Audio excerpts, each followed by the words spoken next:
Hello guys, তো আমি চলে এসেছি তোমাদের মিষ্টি বৌদি ডিম্পা বৌদি। কি এসব কি ভিডিও বানাচ্ছ? তো ওই দেখো তোমাদের দাদাও চলে এসেছে আমাকে শাড়ি পরতে হেল্প করবে বলে। তুমি বলেছিলে তুমি সোশ্যাল মিডিয়ায় ভিডিও বানাতে চাও, তুমি ব্লগ বানাতে চাও, আমি তার জন্য পারমিশন দিলাম তোমাকে। আমি ঘরে বসেই ব্লগ করছি, আমি তো খারাপ ভিডিও বানাই না।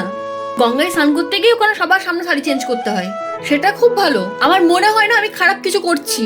আমি বাইরের কোনো ছেলেকে ঘরে নিয়ে আসিনি, তাহলে তোমার প্রবলেমটা কি হচ্ছে? এরকম ধরনের ভিডিও করলে সম্মান কোথায় যাবে? টাকা দিয়ে সম্মান আসে, অন্য কিছুতে না। টাকা দিয়ে কোনোদিন সম্মান আসে না।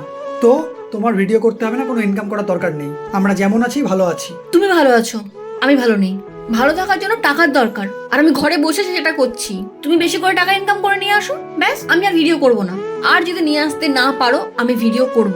আর তাছাড়া আমার অত ফ্যান, অত ফলোয়ার, অত ইনকাম আমি ছাড়তে পারবো না। ওরা ফ্যান নয়, ওরা সবাই তোমার শরীর চাই। আর তোমার মধ্যে এমন কি যোগ্যতা আছে যেটা ওরা দেখবে? শুধু শাড়ি খুলে দিলে ট্যালেন্টেড হওয়া যায় না।